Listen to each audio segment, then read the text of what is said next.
Welcome to an episode of InRange. I'm coming to you today with one of my favorite topics. If you've watched this channel for any time, you know this. Old West history, Old West firearms, black powder.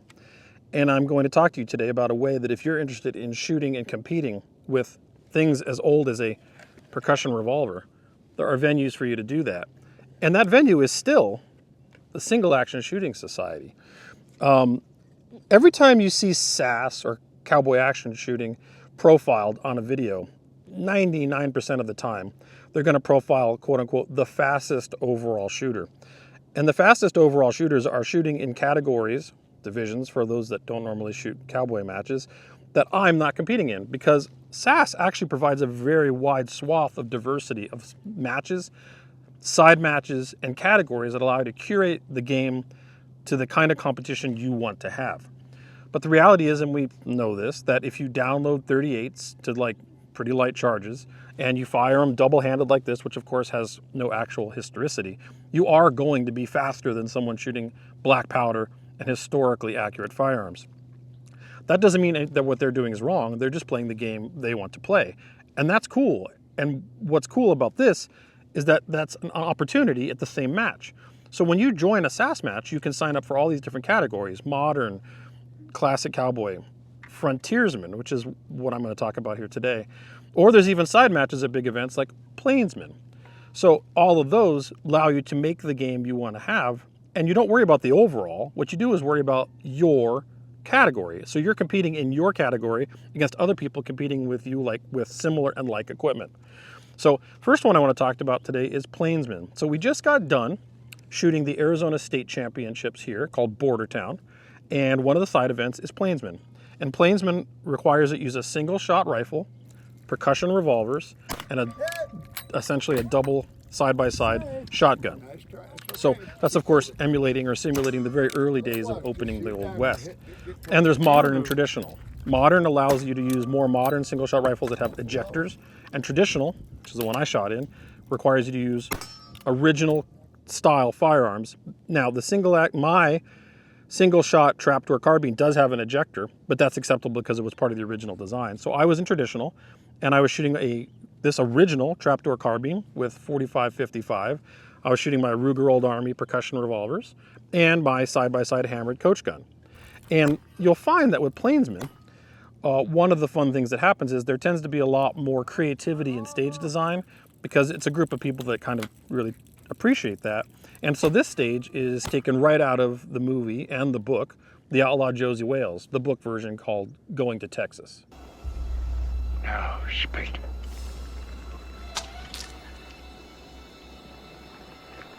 Just get off the horse.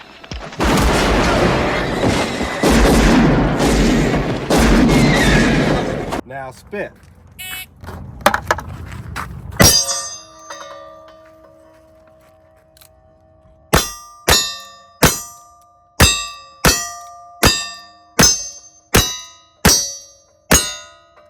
Yeah, really fun, and it really simulates that amazing gunfight in the film there kind of perfectly, and it was really brought back watching the movie, which is a fantastic movie and a fantastic book written by a not fantastic person. But that's a topic for another day. Then, of course, in the main match, that was a side event. Plainsman's a side event. In the main match, I am in the division called Frontiersman, and Frontiersman is black powder, and you were required again to use percussion revolvers. I used my Ruger Old Armies because I had 4 days of shooting to do, and I could not deal with a gun breakage. If you want to do well, you got to make sure your stuff is maintained. And one of the things the Ruger Old Army brings to the table is they're kind of indestructible.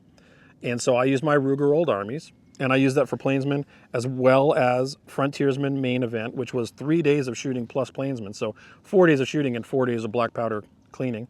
But in Frontiersman, you no longer use a single shot rifle.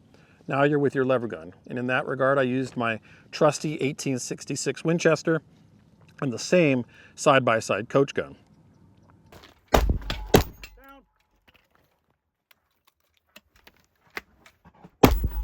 Down.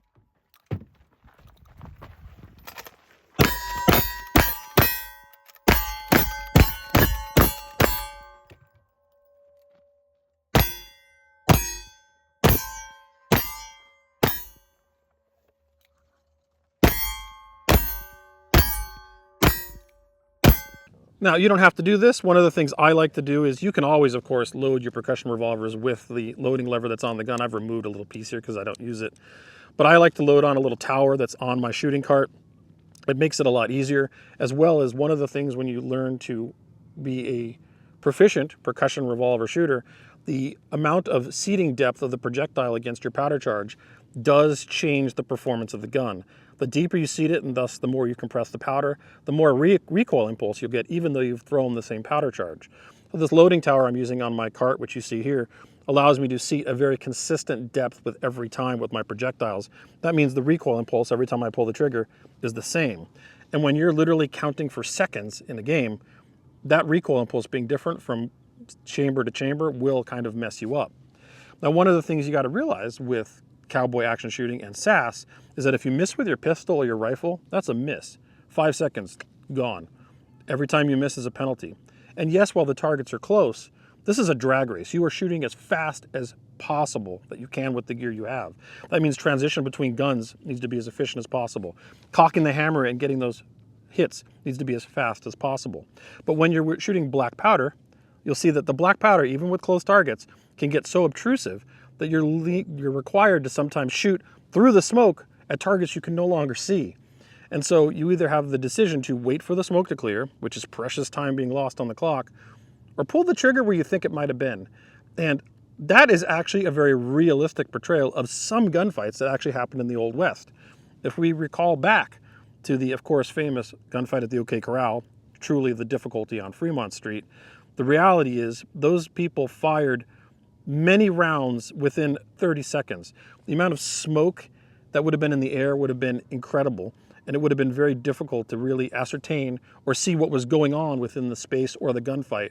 Something almost never accurately represented in movies, and definitely has not yet been accurately represented in any representation of the gunfight at the OK Corral. But black powder smoke throws up a lot of cloud or fog of war. And one thing that when you're in a black powder division in a Cowboy Action Shooting match, that really becomes very real. And I don't know where else you're going to experience something like that than a competition designed around that purpose intentionally. So the thing I want to bring to the table here is that we have dead eye at brutality matches. For people that want to shoot cowboy and have longer range targets and all that, we have that at our brutality matches, and I love it. And it's just adding another element to the Cowboy Action Shooting sport. However, if you want to really test your mettle and your speed, SASS is still an amazing game for that. In fact, it's a wonderful community of people that are having a good time. But when you're in, you curate the experience you want to have. You want to shoot as fast as possible with modern type equipment and modern ammunition, go for it. But if you want to shoot more historically accurate divisions, they exist for you. Frontier Cartridge Duelist is revolvers with black powder cartridges in your lever gun and black powder shotgun. Frontiersman, which is what I prefer, is cap and ball percussion revolvers, black powder across the board, which is probably the most challenging category of all. And, well, I guess I'm excited to tell you that at Plainsman, I took second place, and you are now looking at the Arizona State Champion Frontiersman for 2024. So I'm excited to show that to you, but it's not about me winning my category, although that was cool. It was an opportunity to talk to you about how Cowboy Action Shooting is frequently underrepresenting, when it comes to video, the diversity and the actual historicity that still exists within the sport if you want it. So, once again, if you're interested in black powder shooting and you ever want to compete with percussion revolvers or black powder, there's probably a SASS club near you. I am a member of SASS because you need to be in the state championships, but I'm not trying to promote them. I'm just saying Cowboy Action Shooting really does represent an element of very, very difficult, very challenging, very competitive, dynamic shooting that is not represented anywhere else. And the truth is, while the targets can be close, or sometimes they're further away, when you're trying to shoot 10 rounds out of a percussion revolver and 10 rounds out of your rifle and 4 or more out of your shotgun, and trying to do it under 30 seconds or really within 20 seconds, that does represent the reality of a gunfight that no other kind of competition does. So if that interests you, look into it. If you're interested in a different kind of cowboy style shooting, we have Deadeye at Brutality Matches. You can find them at brutalitymatches.org.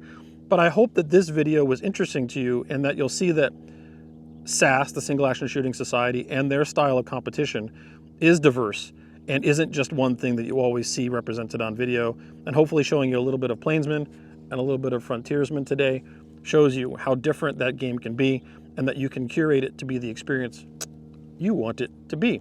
So in this regard, I just want to thank all of you out there for watching this video and for supporting this channel for all the years. This is a demonetized channel that's only supported by viewers like you, and this kind of content is only really capable to be supported by viewers like you. So patreon.com/InRangeTV. This sort of discussion, this doesn't get promoted by clickbait, because that's not what it is. We're here for the real thing, the real sport, and I love the shooting sports. I love what it brings to my life. And I love the community that I've had the opportunity to shoot with and around, both the Brutality Matches, at SASS, and other places as well. So if you want to continue supporting, or if you can support the channel, patreon.com/InRangeTV. If you already are, thank you so much. And if you can't, you know what? So click subscribe, click the bell. Don't know if that'll help, but more importantly, share this with your friends. Thanks for watching.